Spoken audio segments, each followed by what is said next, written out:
It's about passion for a sport we all enjoy. It's about conservation, education, community, and fellowship. It's about a single voice of strength. It's about being part of a common cause for the common good. It's about you. It's about us. It's our time to come together. We're asking you to join us and become a proud member of American Catfish Association. You'll be happy you did. They're doing a great job. Yeah, they are.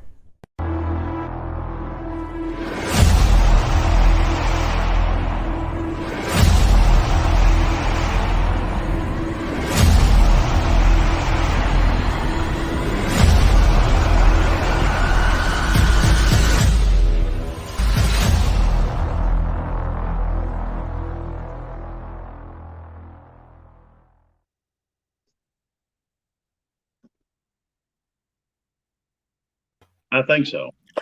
Hey, everybody. How are you? Welcome to ACA Live number 16. Happy August. First week of August. I can't believe how quickly this year's going by. We have one heck of a show tonight. We've got a whole bunch of people, and we're getting a lot of sound from these folks as well. Hang on a minute here. Not that I don't want them in just yet, but we're going to talk about tonight a whole bunch of things. We're going to talk about a couple of conservation issues, one in the proposed regulation change in Missouri. We're going to talk about this new krill limit in Alabama for skipjack, and we've had conversations with officials in both states, so we've got some to report there. Chris Ramsey, who's our new chairman of the ACA Alliance, is with us tonight as well, and we're going to talk about what the remainder of the season looks like, what we got coming up for this season and next year, the awards banquet and all sorts of great stuff. So stick with us and share the post, get a whole bunch of people in here because tonight we're going to have some great information. I was so many of you know I was up in Caruthersville about a week or so ago. Got a chance to fish with George Young on the Mississippi on Thursday. Boy, was it ripping. And this past weekend, I went out into the Atlantic, and, man, the water got so smooth. It's rare that it happens. And we went out about 20 miles, got a great mahi, and caught about a 3-foot barracuda. And as we were trolling about 5 miles an hour or so. An unbelievable thing happened right next to the boat, 5 feet from the boat, going in the opposite direction, was this beautiful sailfish. Now we had our rigs out, trolling behind us, and I'm just praying that this thing sees one of these baits and takes hold of it, because the sailfish is a lot of fun to catch. But he was a good 5-6 foot sailfish. He had his dorsal sail all the way up. It was breaking the surface.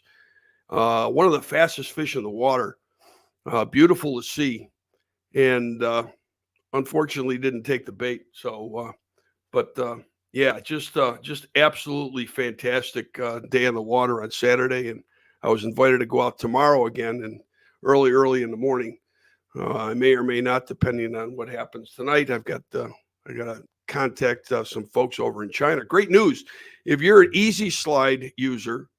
We just got news today that Walmart has increased their store count for the Easy Slides, and we'll be in 1,700 Walmart stores with the Rig Wrap Easy Slide next year. So we're really looking forward to that and very happy and thankful that Walmart has decided to give us all those doors. So look for your Easy Slides in Walmart, certainly this year and next year as well.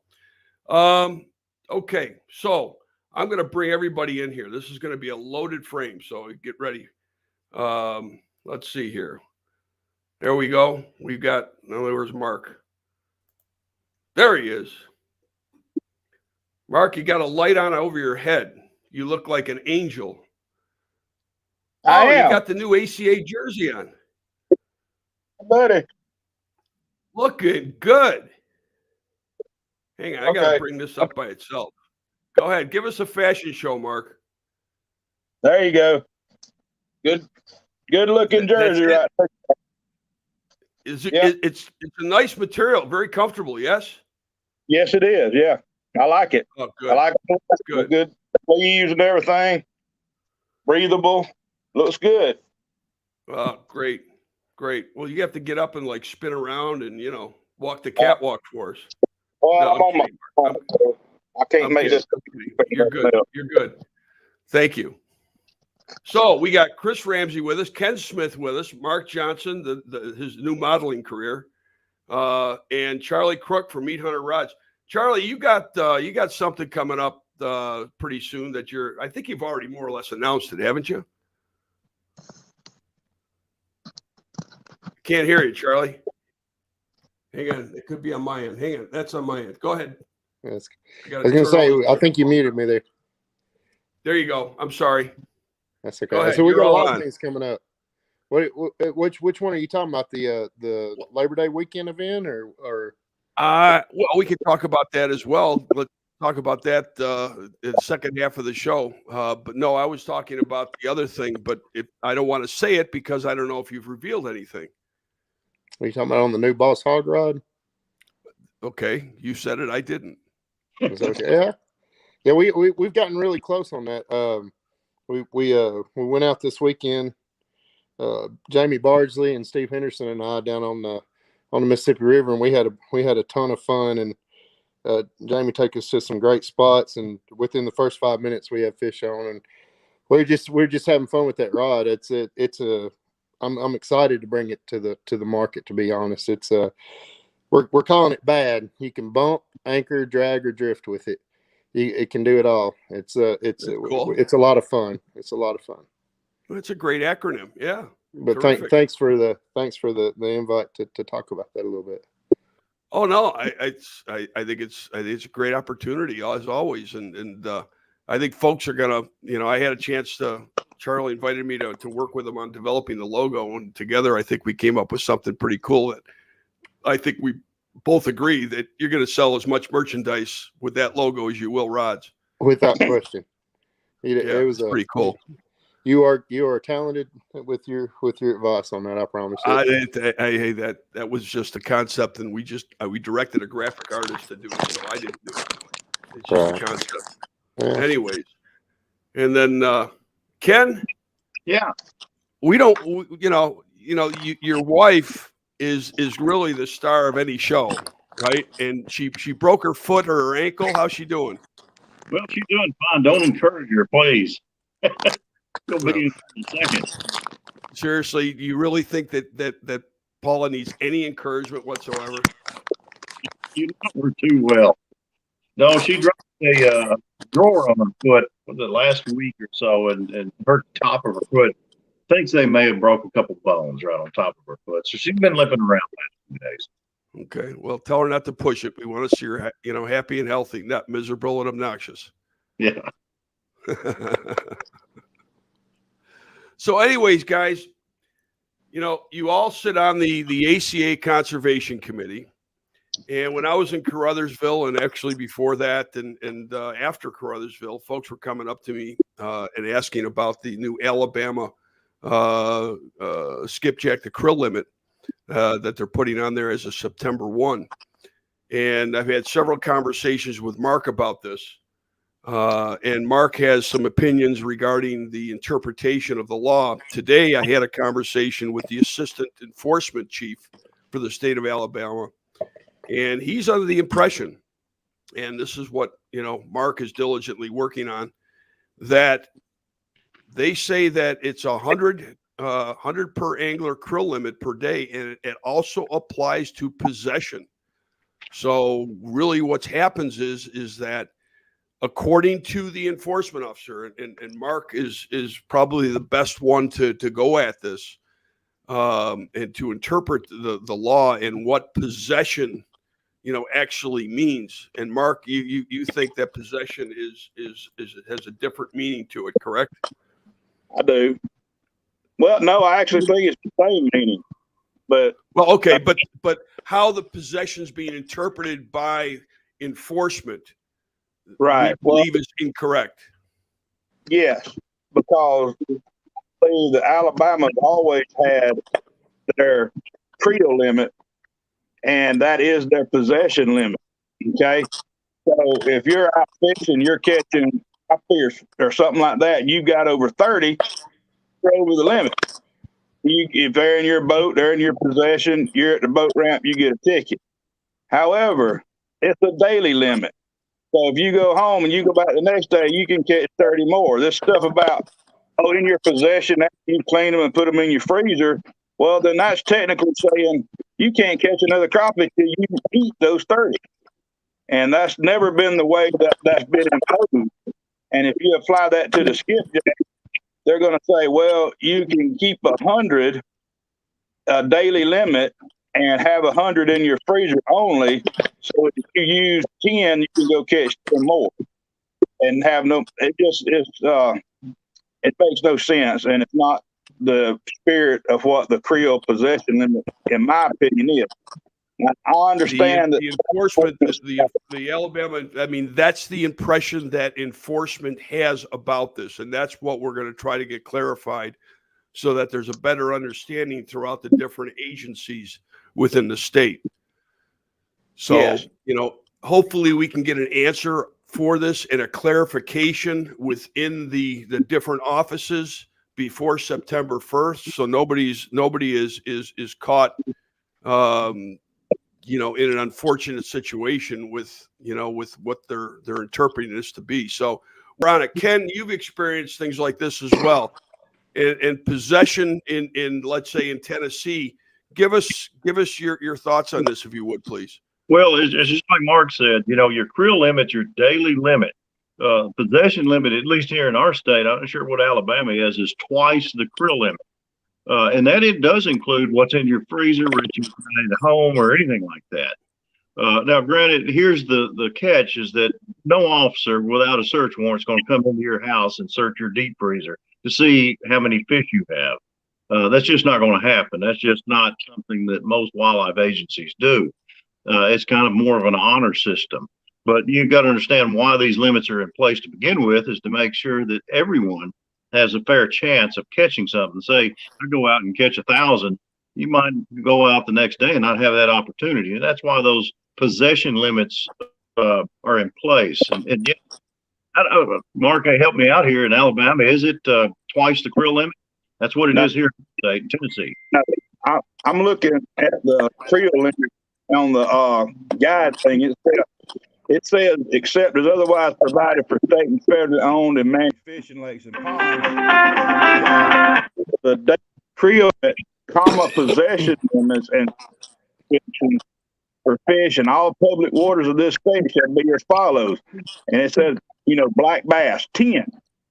Mm-hmm. It doesn't differentiate between daily creel limit and possession limit. That's a daily possession limit too. They're not making any difference in that. It goes down through sauger, white bass, yellow bass, hybrid bass are 15. They have some exceptions for different impoundments, but they make no distinction between the daily creel limit and a daily possession limit. It says daily. The creel and possession limit, it says they don't apply to people having tournaments, obviously. And you can't, it does say you can't transport more than one day's creel limit beyond the boundary of the state. And that is different from, say, Florida. It says you can have 2 days limit to transport from the state. Alabama doesn't make that distinction. So in my opinion, a creel limit and a possession limit is a daily limit, not a limit for what you got in your freezer. Yeah, but the federal government, I may be wrong on this, but 30 years of that, the possession limit is what you have in your possession, whether it be at home altogether. A creel limit is a 24-hour period limit in most states, including on ducks. You look at waterfowl, that's how it's set up. And here in our state, the same way. Say our limit on bass, any of the black bass, largemouth, smallmouth, spotted, or Kentucky, is 5 per day, and that's your creel limit. Your possession limit is twice that, so you're allowed to keep a total, including in your freezer, refrigerator, whatever, twice the creel limit, which is 10 in our state. Skipjack here in our state is 100 skipjack per day, and so I'm not legally supposed to keep more than 200 in my possession. Now, I've got my wife. Everybody knows Paula. It lives in the house, so that's double that because both of us can possess that limit. Ken, let me ask you this question. Let's say that you're a licensed commercial angler, and you employ, let's say, 6 people, and you send these 6 people out to catch these fish, and they each bring back 100, according to, let's say, Alabama, the law that's coming up. Does that sound like it's a reasonable keep as far as each one keeping 100? Yeah, and that's the way it would be in our state, and each one of those people that are working for that. Now, this is in Tennessee. I'm not sure how Alabama would handle that, but Right. everybody catching these fish to sell. There's money involved. They got to have a commercial license, and so each one individually would have to have a commercial license, or in our state they call it a commercial helper's license, and then you have to abide by any of the limits. It's for example, catfish in Tennessee are legally able to be harvested commercially. There are no specific number limits on catfish, except those fish larger than 34 inches. So that would have to apply to everybody that's working under that person. Same thing on skipjack. Gotcha. I don't know if I answered your question. Yeah. Well, yeah, no, I mean, it makes sense. I'm just trying to, maybe give folks a suggestion of how this could work if you're a bait, a commercial bait company, how it might work. I mean, what about if you caught 100, you took them over state lines that day at the end of the day, so the possession is actually in a different state, and you come back and every day it's 100, I don't know if that's the kind of a gray area, if that even applies.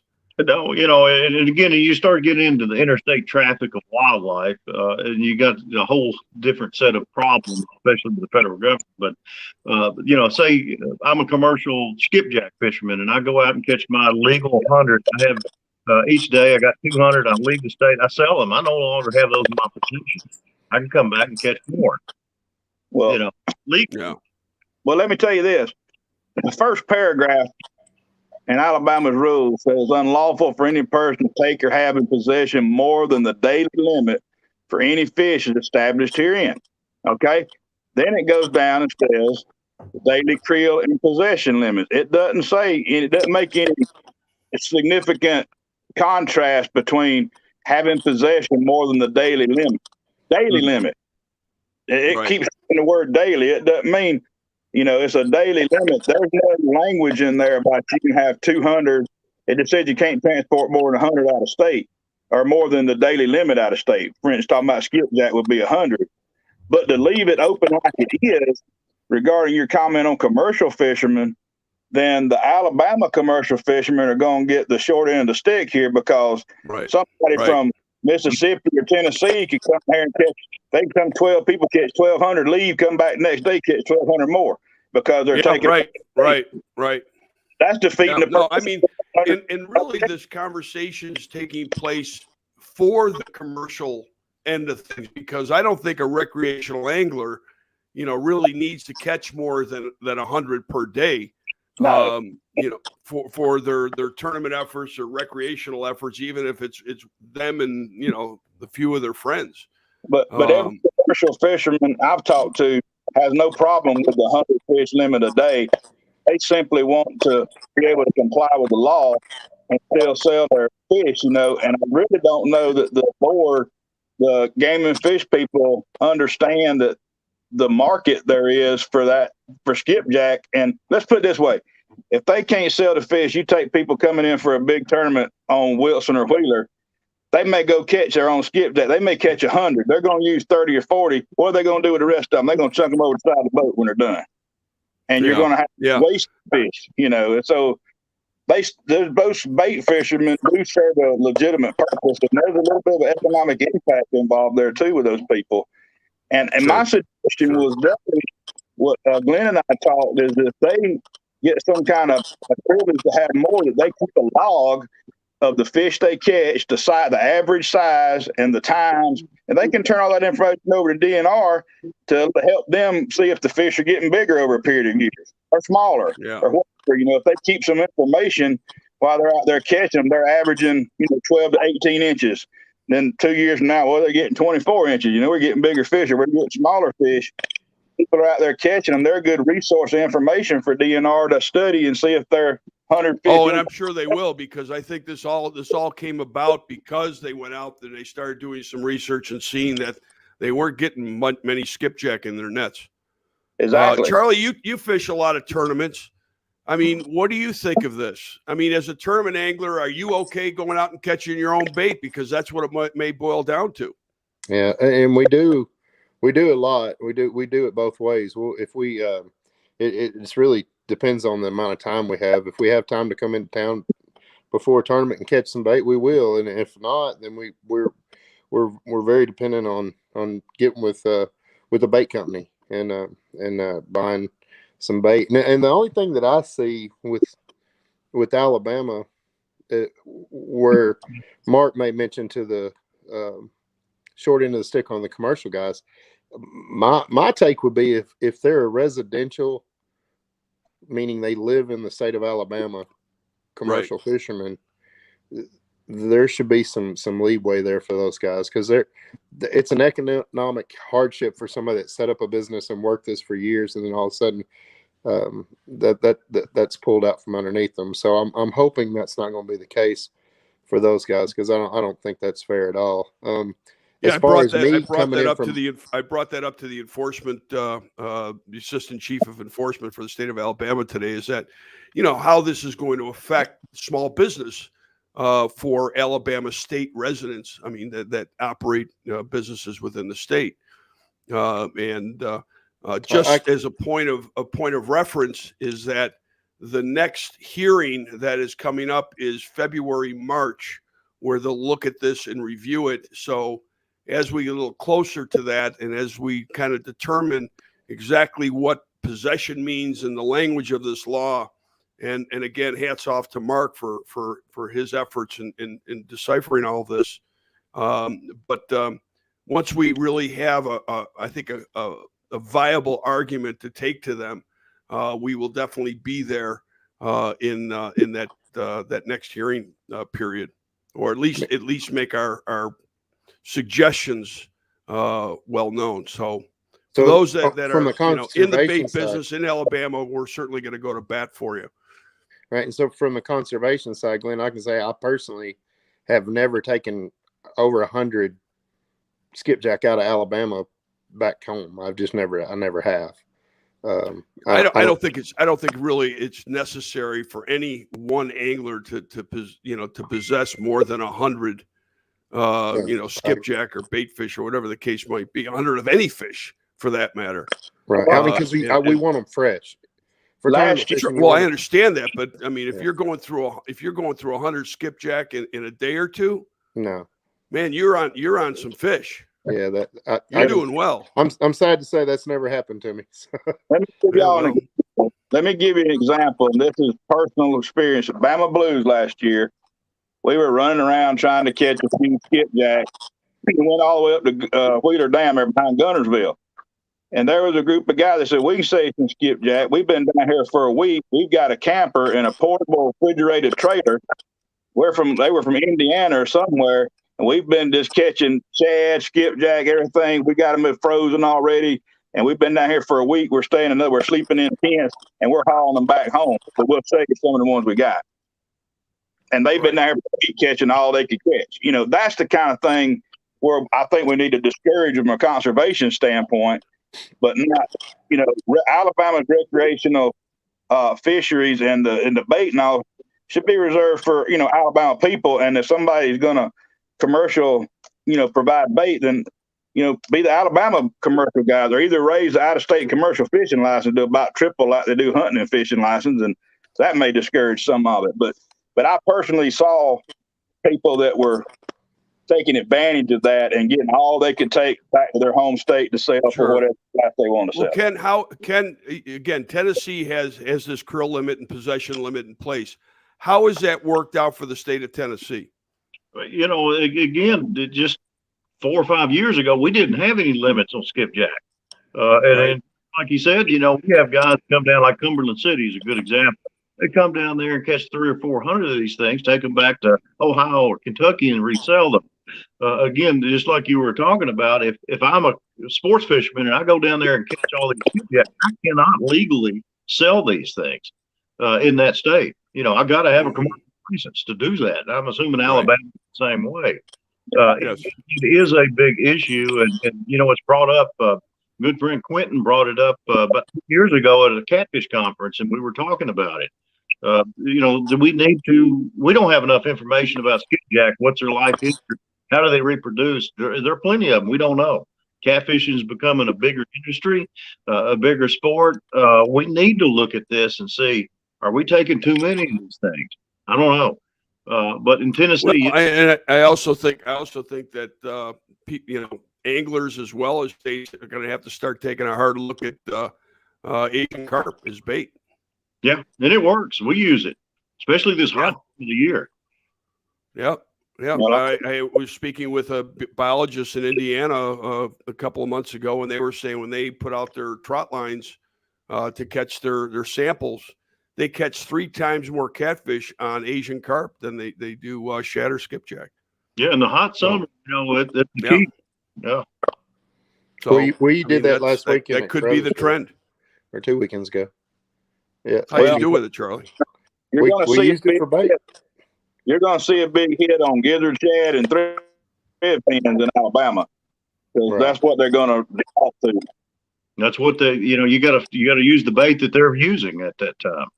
I think the on skipjack going to, if they got that and it keeps to 100, and the bait people can't supply, then they're going to start catching gizzards and thread fins to sell, because there's still no limit on those, And then you get, again, I mean, it's something that has been brought up to us, and as the association, as the conservation committee, we have a responsibility to address this, which we will continue to do so. So kind of stay tuned. Mark will have some information for us, I'm sure, soon, as I will, and the rest of the committee will work on this and continue to feed information to the catfish community. Let me say one more thing. Sure. One more thing about that. Glenn I talked to the general counsel who does DNR, and she was very helpful, and she's going to help me get with the enforcement side to make a reasonable interpretation of this new law about the hunter skipjack. Law enforcement reads it black and white, but that's not necessarily the legislative intent when they passed it. And so being the general counsel or the attorney for the state, she was very helpful to get with them, and she's supposed to get back to me this week. So hopefully I'll have a little more information and maybe could pass that along as soon as we find it. Yeah, and for those that don't know, okay, you're looking at a good section of cross section of the ACA Conservation Committee. Mark's an attorney. Ken, you're a retired fish and wildlife warden and a biologist, and Charlie's a tournament fisherman with all sorts of great ideas. So, it's this is a good committee. Brian St. Alma now sits on this. We've got Kevin Smith from the mayor of Helena, former state senator. I'm going to get into the comments. Ken, your wife is commenting quite a bit on this thread. I mean, like every other one she's commenting on. Scott Kress says it's going to take a court case. Scott, it very well may. You would have to set a precedence.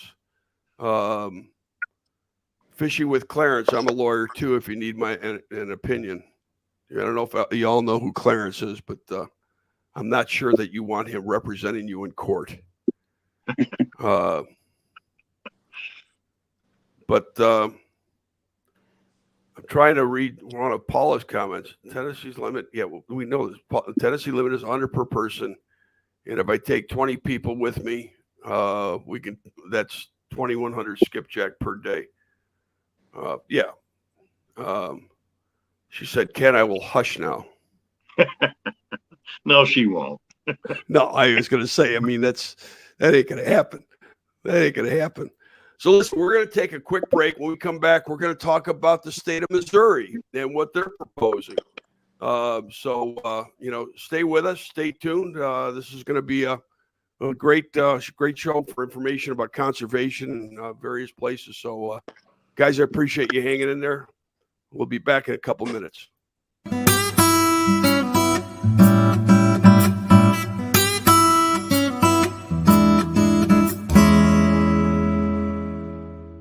fear of failure is failure itself. The world of science rewards the ones who are willing to try and fail, because with the courage to fail and to learn, ideas can change the world. Hey guys, Pipeline here. Do you want the absolute best when it comes to the performance of your reels? Choose the company Tournament Anglers trust. From our top-notch reel services to high-end quality terminal tackle. Trust in Pipeline Tackle. It's about conservation, education, community, and fellowship. It's about being part of a common cause for the common good. It's about you. It's about us. It's our time to come together.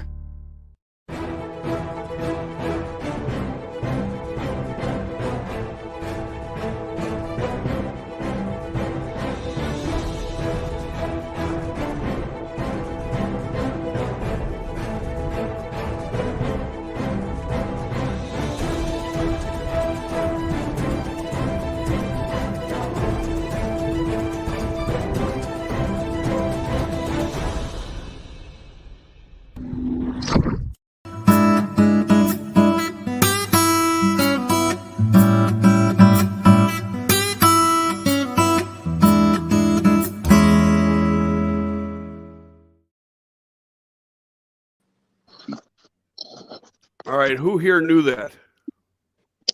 That was my guess. That was just my guess. I got it. Marshall right. Hewitt got it. What was your guess? Your guess was 3 months? That was actually my guess, yeah. I'll tell you what, when I was up in Caruthersville, the way that water was ripping, I would have thought it took 3 days. Right, that's true, but I mean, it was ripping. It goes a long ways. Yeah, it's 23, according to EPA, I think it's 2,350 miles. Ken, you know this. Is that about right? 2,350 miles? I had no clue, Glenn, but I guess Come on. Because, here where I live 100 miles from Pickwick downstream, and it takes about 8 hours for that water to get to us. So it takes a little while. Yeah, no, it was interesting. We got another interesting one, in fact, coming up too. So we've covered Alabama at this point, and yeah, we've got some work to do there, and we'll keep everybody informed about it. Missouri's got some of the better regulations, I think, out there. They treat catfish as a sport fish, which is great. Transportation over state lines is a live fish you cannot do. But they, and I sent everything out to the committee earlier. I know some of you have not had a chance to read it, but let me just kind of give you guys a brief overview.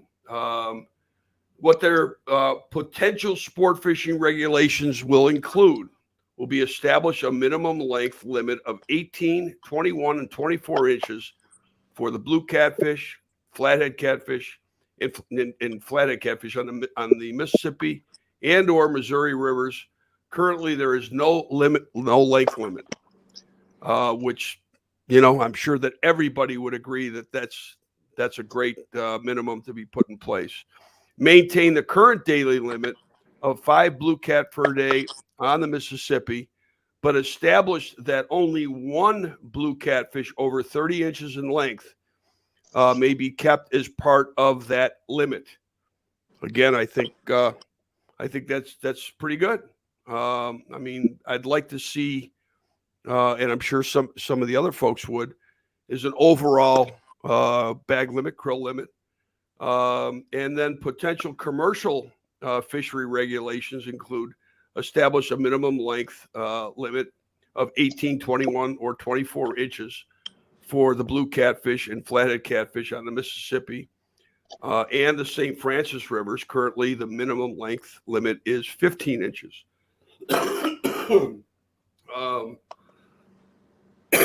Excuse me.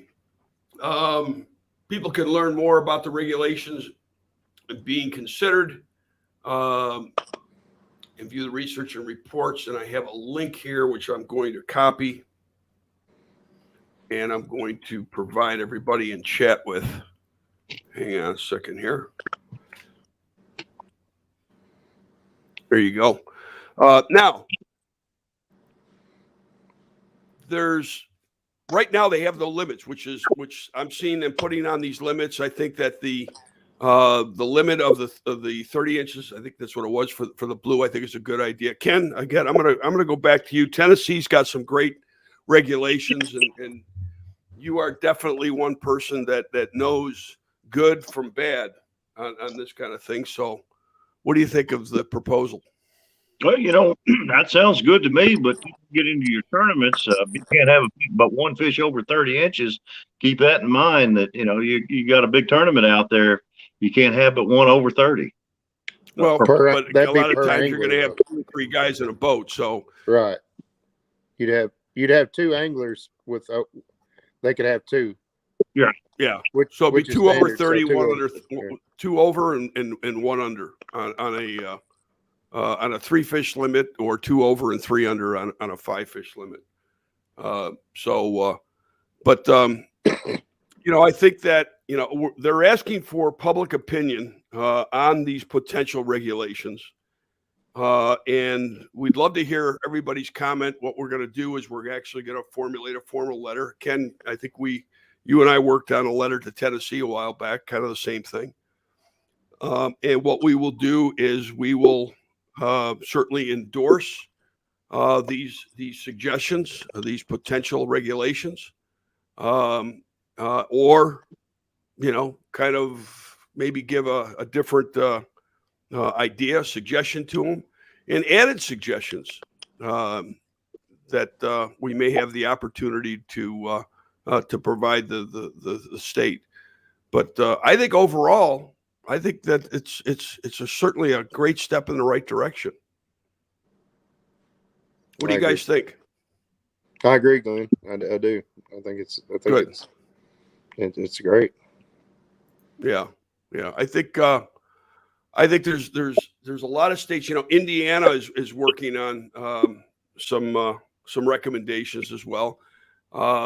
There was I had the opportunity last week to speak with one of the legislators from Alabama, and I also had an opportunity to speak with one of the new commissioners in Kentucky, and great conversations.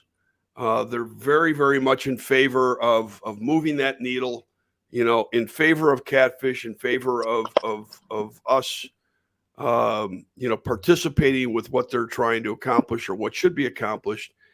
But, the interesting thing is that the one thing that I hear from every state is that we could have the best regulations in the world. The problem is the resources we have to enforce it. And we all know that. We all see it. We see people breaking rules and regulations all the time. It'd be nice in a perfect world if all those folks would, get their hands slapped and, learn a lesson from it. But we'll go ahead and we'll post on the ACA Facebook page a link where you can make your comments.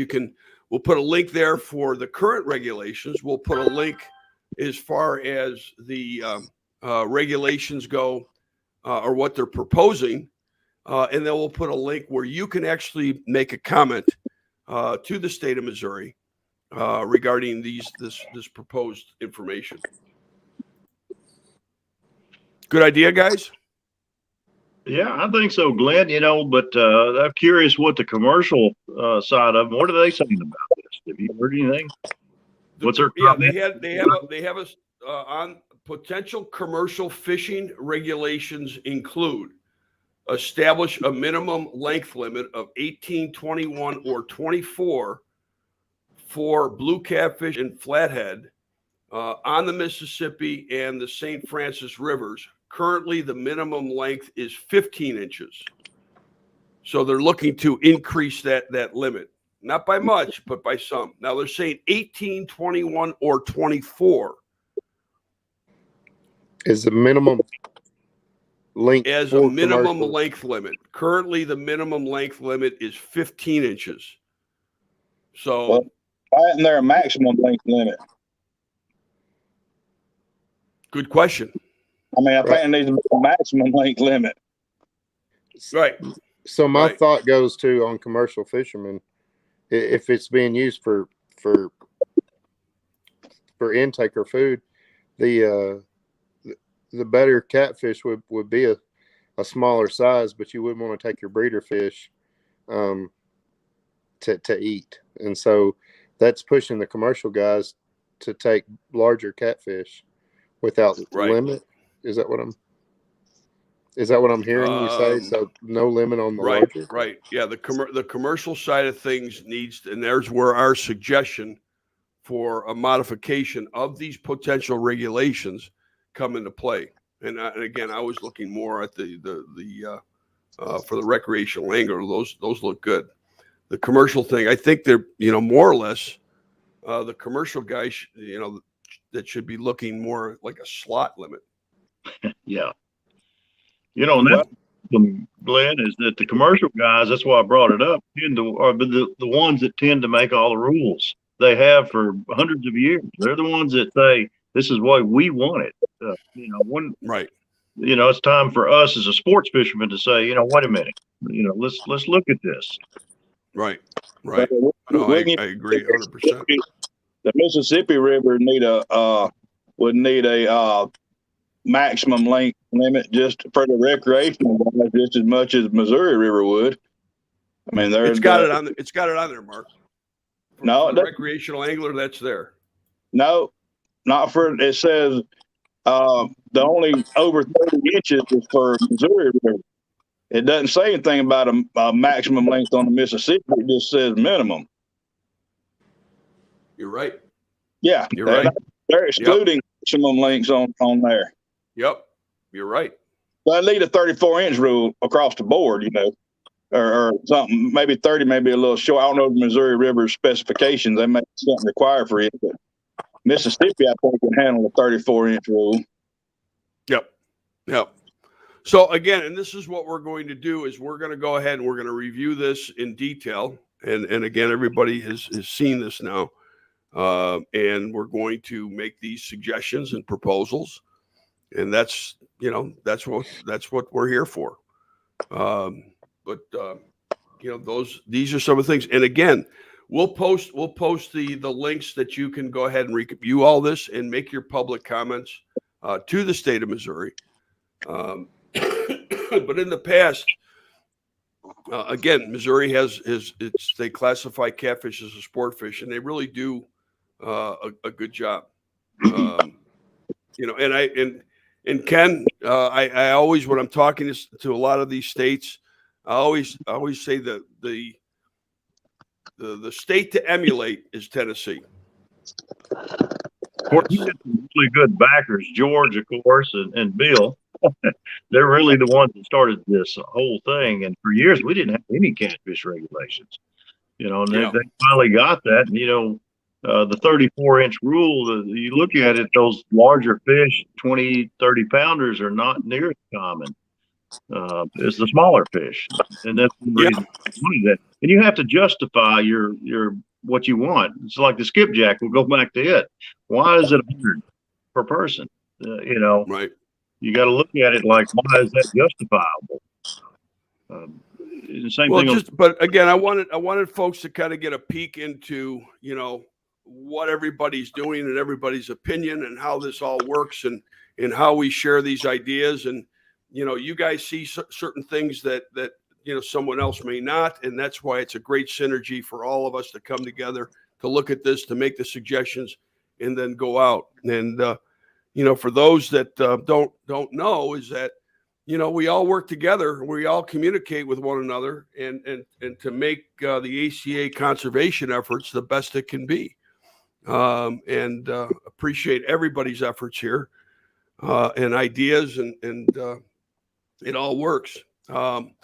So we're gonna take another break real quick. When we come back, we're gonna talk a little bit about tournaments. I've got some results from this past weekend, and Chris Ramsey has been patiently sitting in his truck waiting on us. And not that Chris is not interested in conservation. He is, as a tournament director and as an angler. But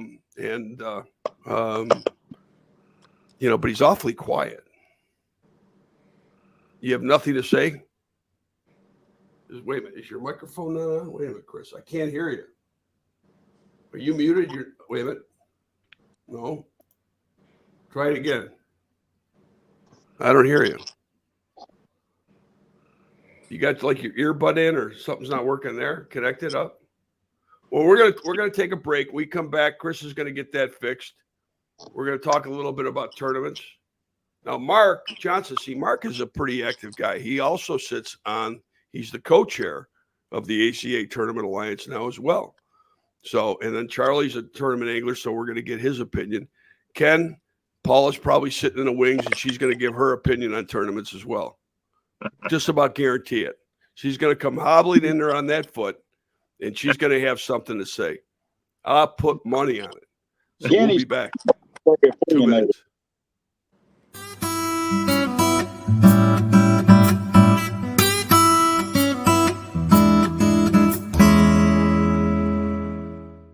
No matter how hard you try, keeping your rigs tangle-free is, well, challenging. Well, not anymore with Rig Wrap. Staying tangle-free has never been easier. Just wrap, close, rinse, and store. Simple, right? Wow. No matter the rig, Rig Wrap has a storage solution to keep you tangle-free. From conveniently small to offshore extra large, you'll never worry about tangled rigs ever again. Rig Wrap, the world's best fishing rig storage solution.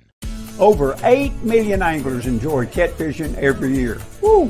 For all 8 million of us, I'm excited to introduce something really special. The American Catfish Association. Now we have a united voice for conservation, a fantastic place for resources and fellowship, benefits, and programs that are setting new standards. The ACA has been created for folks just like you and me. Support catfishing by becoming an ACA member today.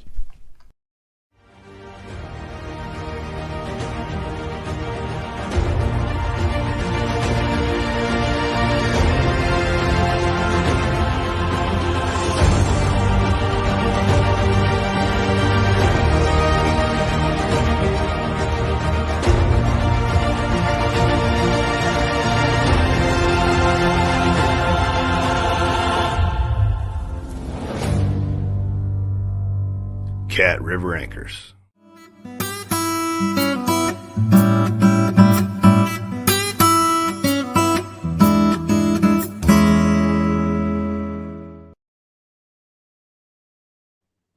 Fears down when you're in here because that's more of a reason to protect these big trophy catfish. I mean, 50 pounds, 13 to 15 years it takes. That's incredible. Now, how long, Ken? You know this probably, again, better than anyone. 100-pound catfish. That you're talking a 20-year-old fish. Of course, it all depends on how old or how much food that fish has had. That's the key. But they said on average, it's right. Yeah, no, that was on average. That was on. They said it could grow that quickly in 10 years, but on average 13 to 15. But I'm curious, is for a fish that's 100 pounds, what is that? 15, 20-year-old fish? It could be. It depends on how much that fish has had to eat and how active it is in eating. That's the key. You know, small fish have that biological capacity to grow that quick. You know, so there's a lot of different factors that go into it. David Funk, it took him 54 years to get to be 200 pounds.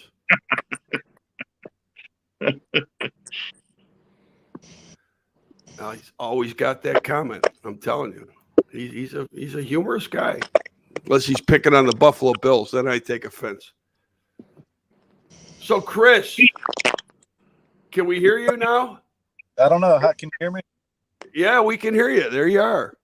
And I'll tell you what, North Alabama, where we live at, is not technology. We're struggling out here. Yeah, you're crackling a little bit there, Chris. I don't know if it's you. Hang on one second here.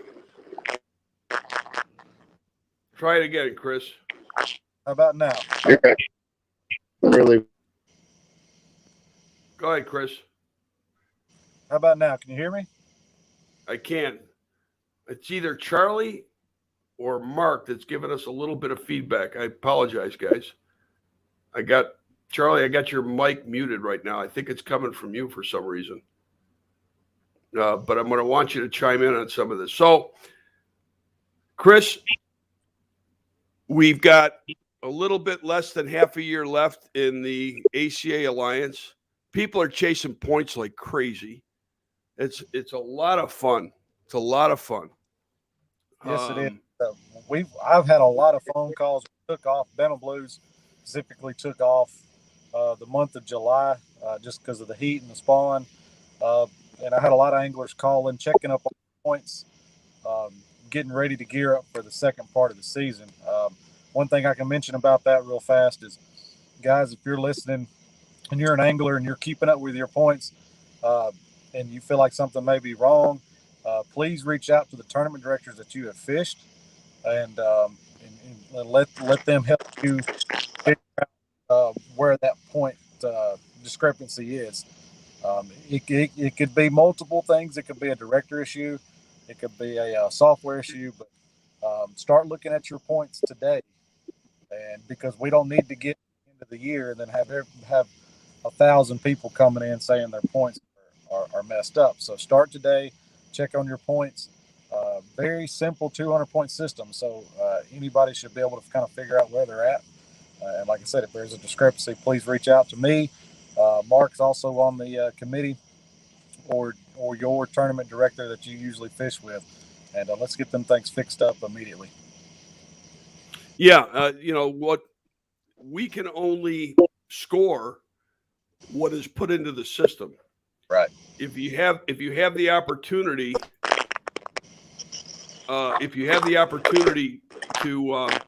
to register in advance for a tournament, please do so.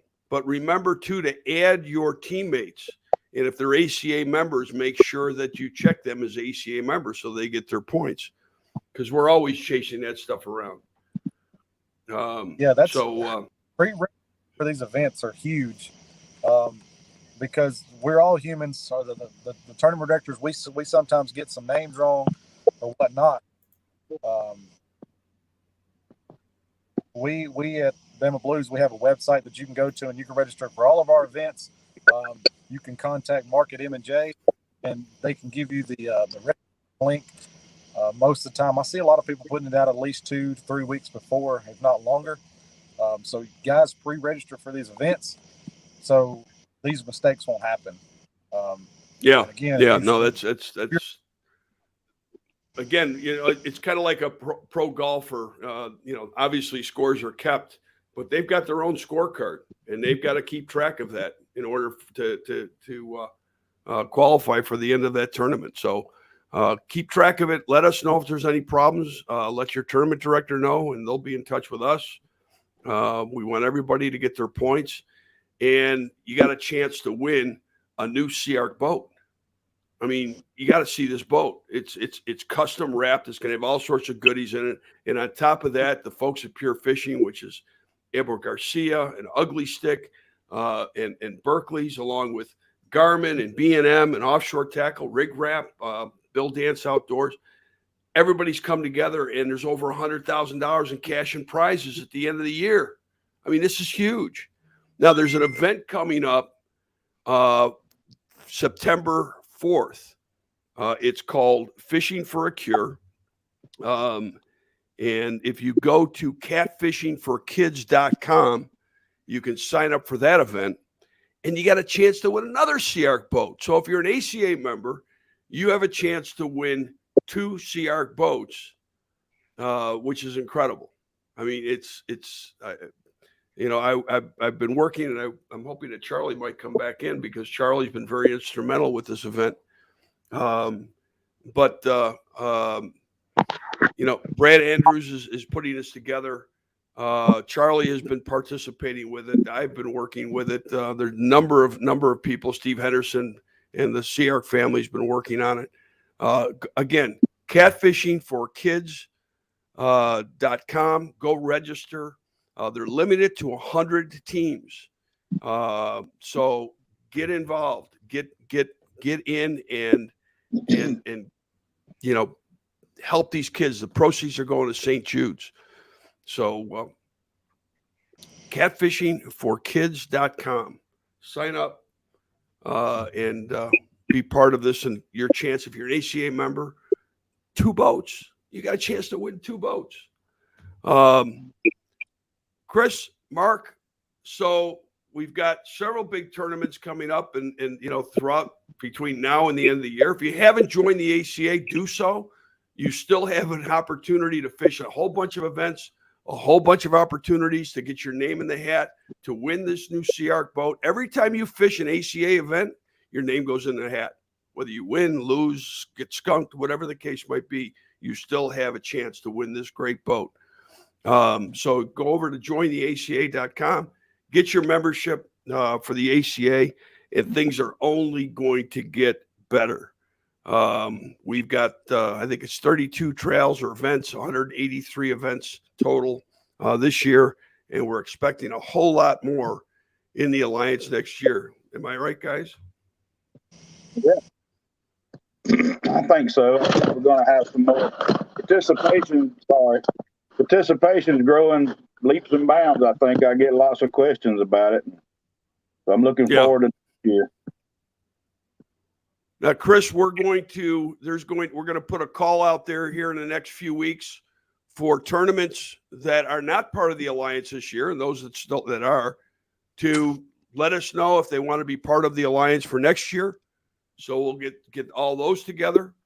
And so look for that.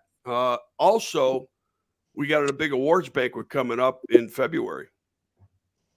Yeah, we're excited about that. That's where we're going to give away the Sea Arc boat. We're going to give away all the cash and prizes from Sea Arc, Garmin, all the sponsors that listed earlier. It's gonna be a big to do up there, and we're excited. We're excited to work out the details. We're working out the details as an alliance as we speak. As all the anglers are preparing for the end of the year to see who's winning, we're also preparing as an alliance for 2022, and also this awards banquet kicked off. Yeah, no, it's going to be great. It's going to be great. Well, Paul is asking about how much of the proceeds from ACA membership goes into conservation. And Paula, what we do is we actually have a formula based upon the income that comes in from ACA membership. A good percentage of the gross goes into conservation efforts. So, if we make $100,000, there's X amount that goes in. And if there's $1 million that's made, there's obviously even more that go in. If it's $10,000, so it's limited based upon membership. No one is taking any money. I've been working on this now for 2 years and haven't taken a single dime. We promised that we would do this. We promised we would see it through and we make this work. And that's what everybody here is volunteering their time and their efforts, and hats off to every single one of them, because people work pretty hard for it. So yes, yes, a lot of the proceeds that we get in go towards our efforts for conservation and a lot of other things too. We have a variety of committees that we want to get started, and just little things that need to be addressed that we try to get to. We're limited as far as manpower, and we're limited as far as time, and it's folks like you're seeing here that are really making this grow. So we encourage everybody out there. If you're not a member, become a member. If you're a member, get involved, help make a difference. And you can do so at jointheaca.com. So the awards banquet, we're gonna do this. We're gonna probably do this in conjunction with the Catfish Conference in February. That way, it's not just a one-night deal that you're coming to, but you'll be able to go to the Catfish Conference, see a lot of friends, spend some time together. And we're also going to have our first annual inductees into the Hall of Fame. What do you guys think should go in? Who should be the first person to go into the American Catfishing Association Hall of Fame? There's a big list of anglers, conservation-minded people. I mean, I'm excited to get that off too. It'll be something that I think that we can look back on, years from now and have a nice wall of some very, very good people on there. Yeah. Yeah. So, but you just, you're make a great politician, Chris. You just skipped right over the question. Who do you think should be the first person to go into the ACA Hall of Fame? You putting me on the spot. Well, I'm going to put everybody on the spot, so you're not the only one. Well, I'll give you an easy answer. I think Bill Dance should be on there. He was very instrumental on the 34-inch rule and stuff like that. Avid captain. That's a pretty easy pick. The two, I guess, personal ones that I would pick is. I just want one. Just the first one. Just the first one. Okay. All right. I don't want. I see you're about to put yourself in a spot, not once, but 2 or 3 times. That's okay. But you can go ahead and finish. I mean, if you got 2 more, go ahead. Let's hear it.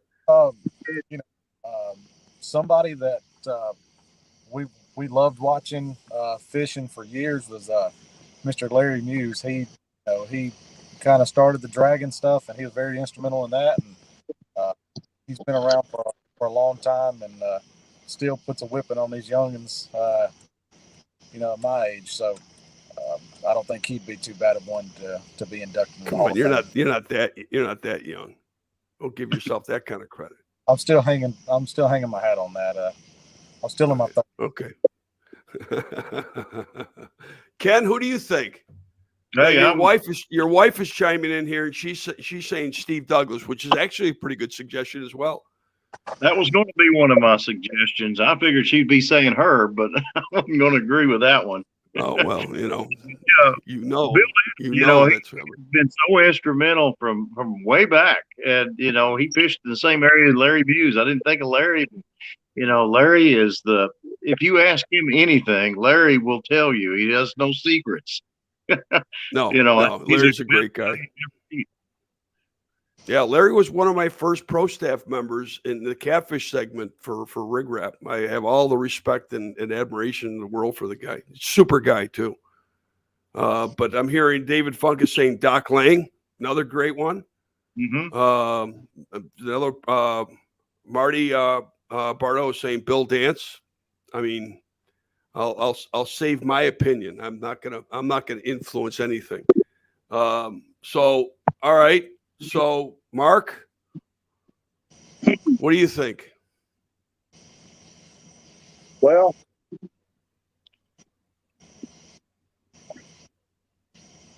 I'm all for Bill based on the fact that I grew up watching him fish the Mississippi River for catfish back before I even knew it.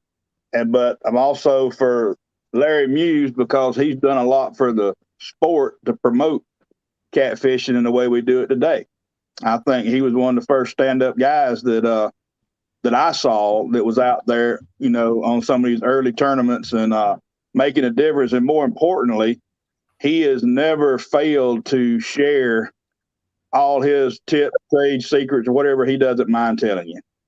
He's shared with more people than he can probably count the ways and his techniques and things like that. And he probably could have made a lot of money on them sometimes, but he just put them out there and said, hey, y'all use it if you want to.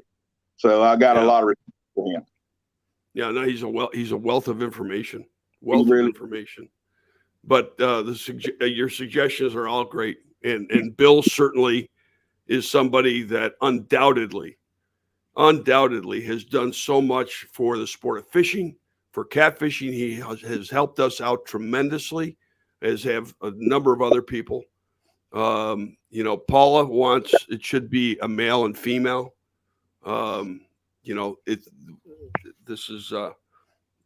It doesn't matter. Paula, sooner or later, I'm guessing, your head will be on that wall. I'm not sure if it's going to be bronzed or be stuffed, but one way or another, it'll be there. So, all right, guys, I'm going to grab the prize wheel here. We're going to wrap this up. I'm going to grab the prize wheel, and we're going to give something away. All right. So, I got to put this in a certain spot. All right. So, hang on. I got to blow myself up here. And we're going to go to random.org. Everything's loaded in there. We're going to pick the winner first, and then we're going to spin the wheel. So let me go ahead and randomize all this. Now, if you won in the last 30 days, you don't get to win again. And if you're in here more than once, in other words, I see people, they register, and I don't know if it's by accident or whatever, but they register several times. I have a Sean Davidson. Sean Davidson, you're tonight's winner. Let's see what you won.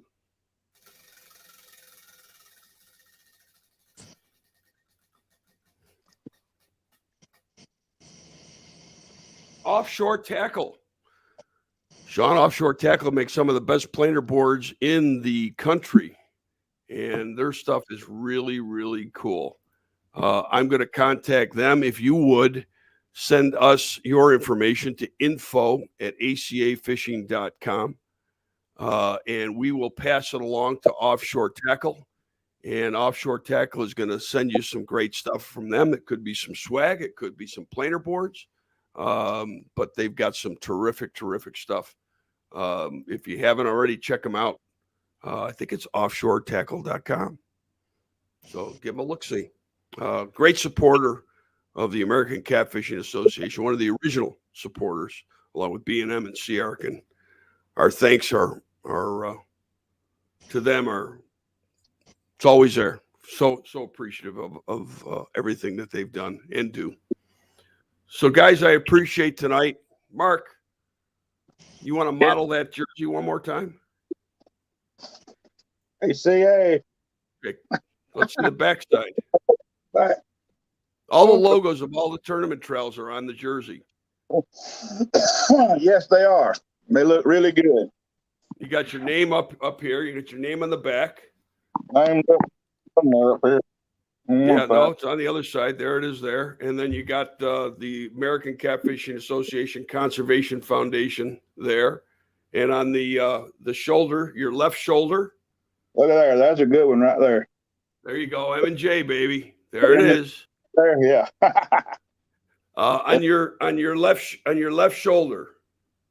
Yep. Your other left. The other left. Yep.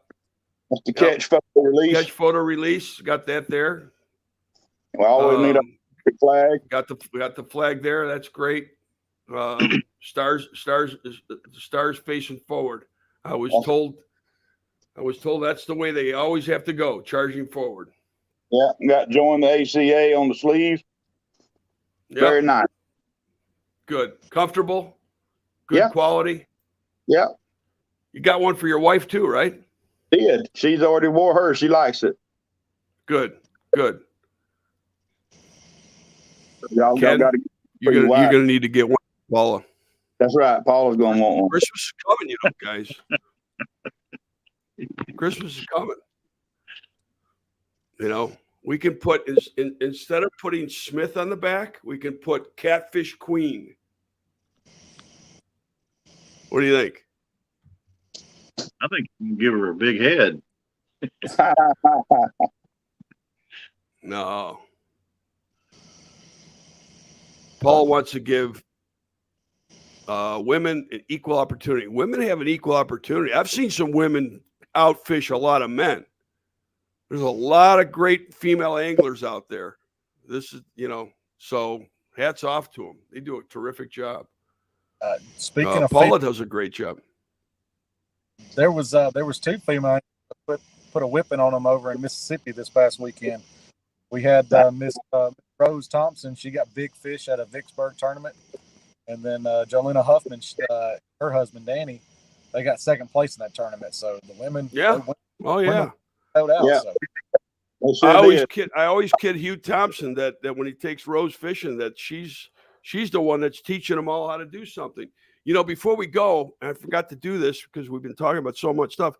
Indiana Catfishing Association had a tournament this past weekend with 42 teams, and Will and Rusty Sylvester won it with 59.74 pounds. Leroy Stoll came in at second place with 35.08. And John Korn and Travis Sherman took third at 33.93 pounds. Ron Streeter and George Lemaster had big fish at 31.27. So Indiana does a great job. Corey Peterson there, fantastic tournament director, also part of the alliance, and we're thankful for his participation. So, Chris, Mark, what do you think for next year? We're going to end up with well over 200 events. What do you think? Absolutely, I hope so. M&J is going to keep doing theirs. People got stuff planned. Bama Blues is growing with all their stuff in their big tournaments. We're hearing good things out of the people that are in the alliance already planning bigger and better things and more multiple things. I think it's going to work out real well, just like Vicksburg. That showed up something new. Congrats to Rose. She's a great fisher woman. She outfishes you every time. There's no doubt about it. And Danny, Hugh doesn't hold a candle to what Rose can do. No, and he knows it. That's a good thing. But here, get my butt kicked. One more thing. Here's something interesting. While y'all been talking, I pulled up the whole statute on Alabama's Division of Wildlife. Here's you something interesting on possession limit. If you get into the hunting aspect, it gives a code section for possession limit. A possession limit of a one-day bag does not apply on all legally taking game birds or game animals after they've been packaged and or prepared for storage. Now, they specified that for birds, turkeys, deer, and all that kind of stuff. I cannot believe that doesn't apply to fish. Whether it be some. So what you're suggesting, Mark, that it's a precedence?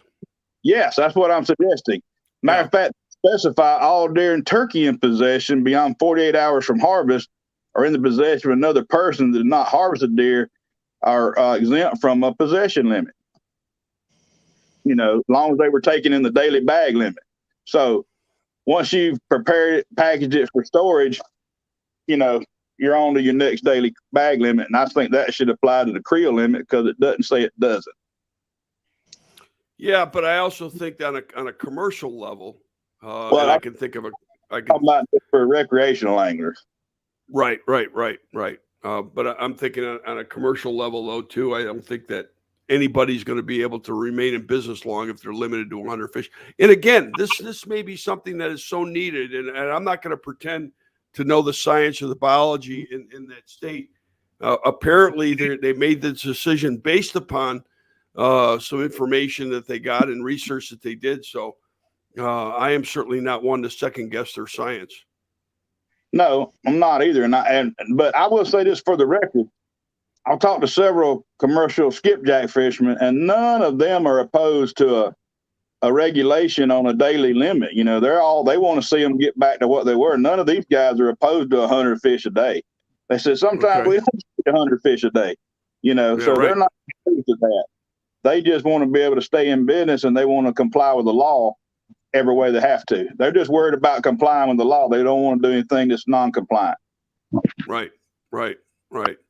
And they want to guys, stay. I can't thank you enough. I'm sorry that Charlie left or got booted off or whatever. I don't know what happened there, but again, Charlie's been doing a lot, for the catfish community overall, and he's been very, very helpful with Brad Andrews for this Fishing for a Cure event coming up September 4th. If you haven't already, you're considering fishing a tournament. Fishing for a Cure on September 4th is certainly one to consider fishing. Go to catfishingforkids.com and sign up there. We got Cat Masters Helena coming up in a couple weeks. I'm going to be there. You'll be there? I'll be there. I'll be there as well. We've got Cat Fishing for a Cure September 4th. The same day, that same weekend, Twisted Cat has an event. Following that is Alton. Following that is the highlight of my year with M&J with MRM, Mississippi River Monsters. M&J's a highlight too, Mark. I know it. Thank you. And following that, the Cat Masters has a few more events. One in Kansas. They've got Texoma that he moved from February to November, I think, this year. So there's a whole lot left going on here, and I know a lot of the tournaments that kind of take the summer off will be back in action here in September, October. So there's a lot more events, a lot more opportunities for you to get some points. Your chance to. What's that? We got a tournament August 14th on Appalachia. There you go. Yep. Well, before Chris, you got one coming up for Bama Blues? We do. We're back August 28th for our last night tournament of the year. We're going to be making a post about it here in the next couple of days. But guys, if you're watching, we have a free to the Mississippi River Monsters event for 19.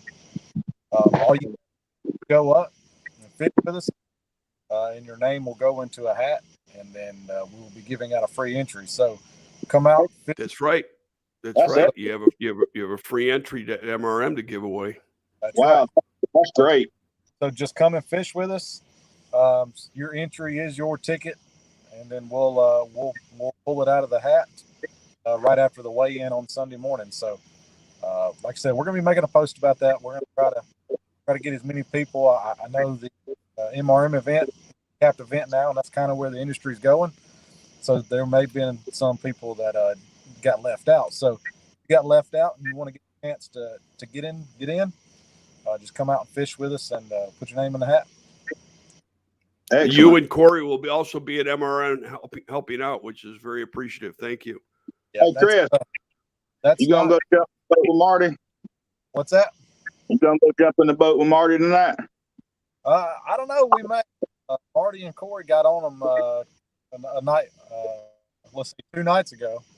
Yeah. Wait a minute, Chris, you're working and Corey's out fishing? He's fishing with Marty. My co-director. With Marty. Yeah, he's up there on vacation, so. So they while we're working. Typical. It's okay. It's all right. Chris is a hard worker. Yes, he is. Chris is a hard worker. Ken, Paula said something about you sleeping on the porch. I don't know. What did we say that triggered that? Uh-oh. Yeah, man. I hope her foot heals up. I have so much fun with Paula. She's a great lady and a heck of an angler. I almost said fisherman, and I knew if I said that, I was going to get my butt handed to me. Fisherwoman. Right. Female angler extraordinaire. There you go. Keep her off her foot and let that thing heal up. I said. Hey, Glenn, can you hear me? Don't show me. Can you hear me? Yes, ma'am. You need to go to bed and quit worrying about me and what I have to say. Why? We enjoy what you have to say. No, you don't. Yeah, we do. Glenn's in trouble. I'm in trouble. That's okay. It's all in fun, Paula. Anyways, guys, thank you very, very much for tonight. I hope we gave folks a lot of information, and we'll continue to do so. We'll continue to plug away and try to get these regulations, improved in these states and many more. It's going to take time. Ken, you know this better than anybody, right? Yeah, well, I don't know about that. Takes a long time to get this stuff going and in place. But anyways, guys, thank you very, very much. And next week, we'll see you same time, same channel, all that good stuff. See you, Glenn. See you guys. Thanks, guys. All right, we enjoyed it. It's about passion for a sport we all enjoy. It's about conservation, education, community, and fellowship. It's about a single voice of strength. It's about being part of a common cause for the common good. It's about you. It's about us. It's our time to come together. We're asking you to join us and become a proud members American Catfish Association. You'll be happy you did. They're doing a great job. Yeah, they are.